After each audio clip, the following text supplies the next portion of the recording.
Bonjour, bonjour, j'espère que vous allez bien. Moi, je vais super bien comme d'habitude. N'oubliez pas de partager, de liker et de vous abonner. Surtout, mettez le pouce en l'air pour encourager les histoires d'Akuma. Alors, si vous avez une histoire à raconter, n'hésitez surtout pas à me l'envoyer au numéro qui s'affiche ci-dessous.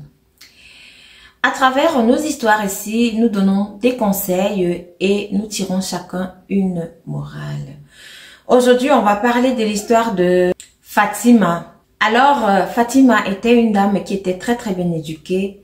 Fatima, elle était musulmane et après ses études, Fatima a fait la rencontre d'un jeune homme.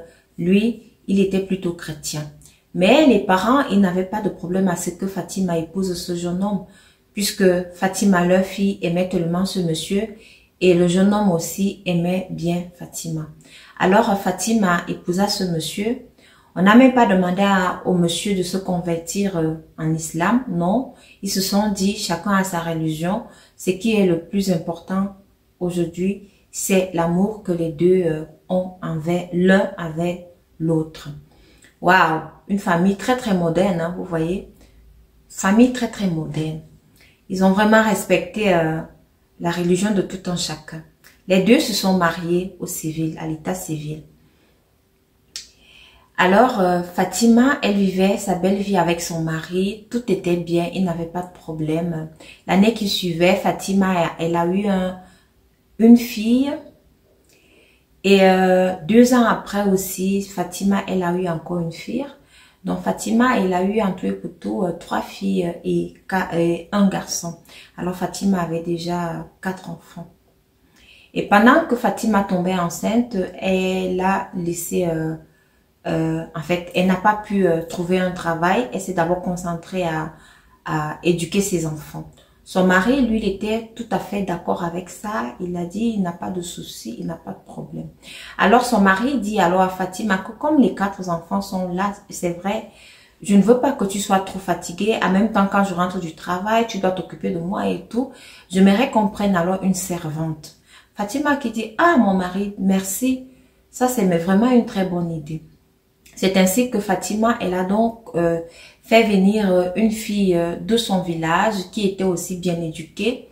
Elle a commencé à travailler dans leur maison. Ils payaient à la fille 100 000 francs CFA par mois. Et c'est comme ça que la fille envoyait la moitié de cet argent à ses parents qui étaient au village.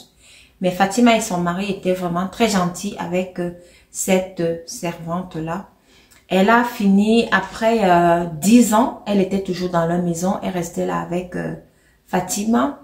La première fille de Fatima, alors, elle avait 18 ans, la deuxième avait 15 ans, la troisième, elle avait 13 ans. Et puis le garçon, il n'avait que 10 ans.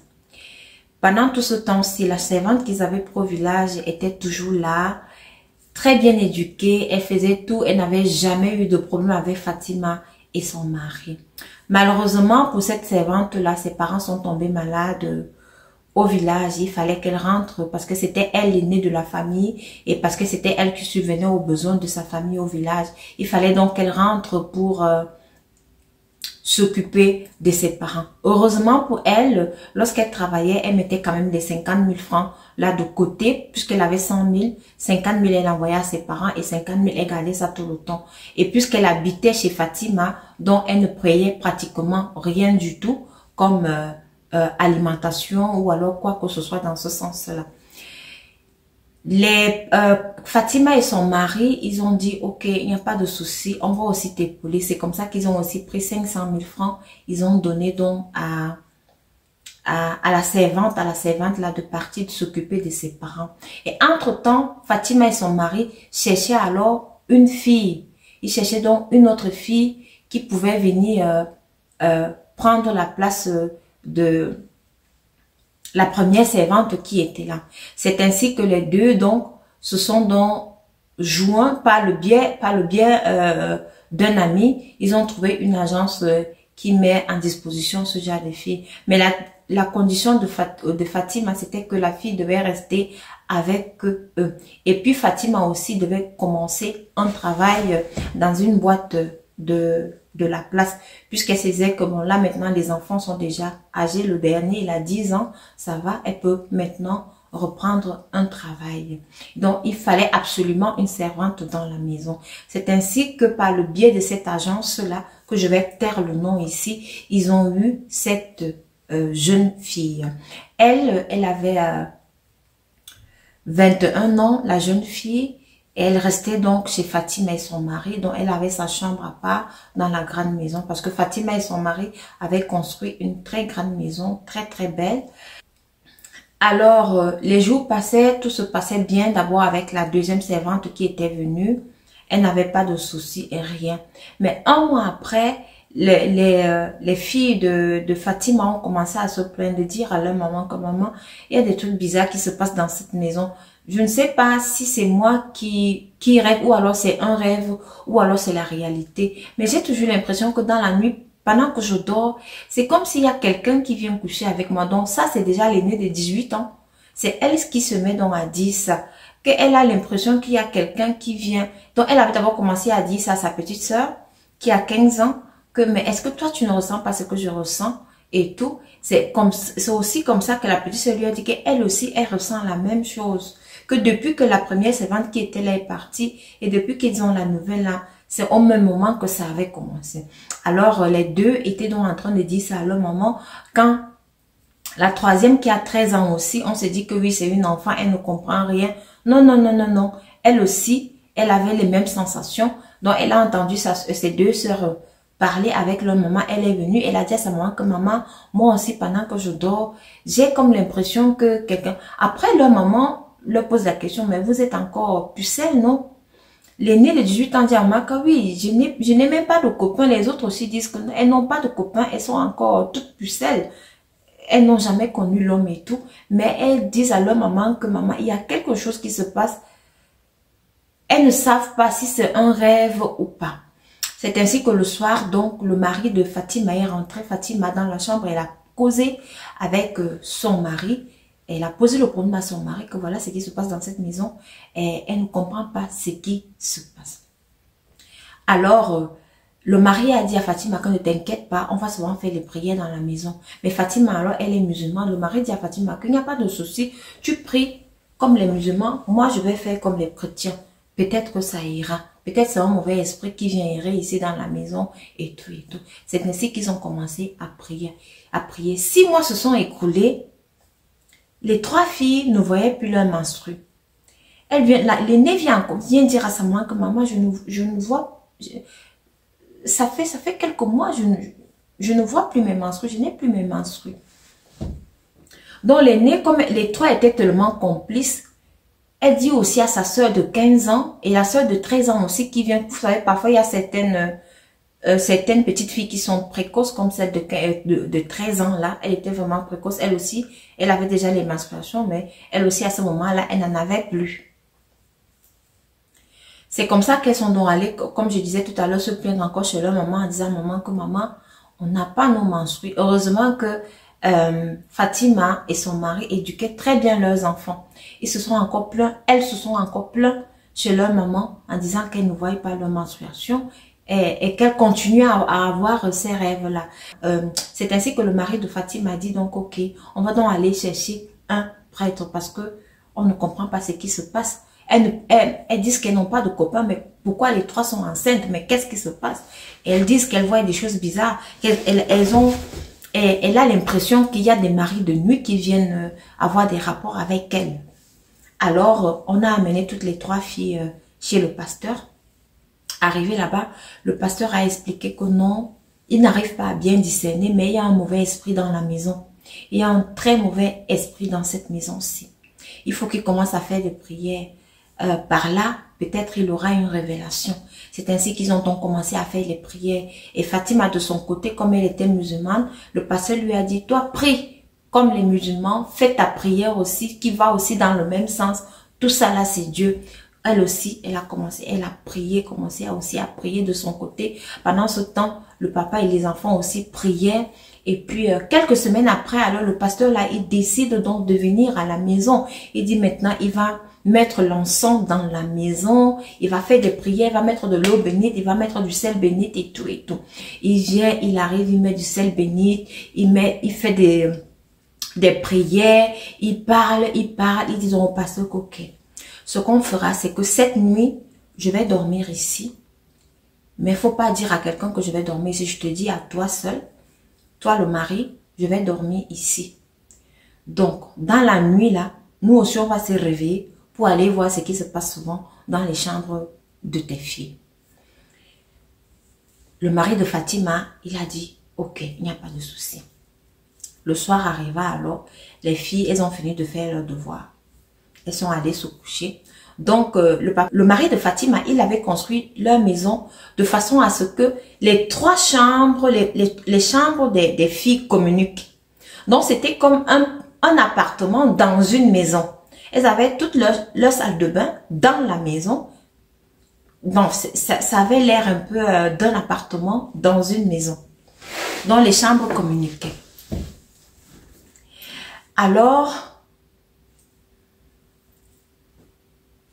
le pasteur est arrivé, il était déjà 22 heures pendant que tout le monde dormait. Le mari de Fatima a fait entrer le pasteur dans la maison. Ils ont éteint toutes les lumières. Ils sont aussi restés là comme s'ils dormaient. Parce que la maison là, elle était vraiment grande. Aux environs de minuit, 1h du matin, ils s'aperçoivent que la servante, la deuxième servante qu'ils avaient fait venir par l'agence, elle s'est levée, elle a commencé à monter doucement, doucement pour aller dans la chambre des filles. C'est ainsi que le pasteur et le mari de Fatima ont suivi la servante-ci. Le pasteur était toujours en train de prier. La servante, elle arrive dans leur chambre. Elle est d'abord chez l'aînée, donc puisqu'elle faisait souvent, elle finit chez l'aînée. Elle tombe sur la cadette. Et puis, elle tombe sur la dernière fille. Donc, c'est seulement le garçon là qui restait. Alors, quand elle arrive devant l'aîné, elle tape ses cuisses 2 fois. Lorsqu'elle tape ses cuisses 2 fois, on s'aperçoit qu'il y a un sexe qui apparaît. Un sexe.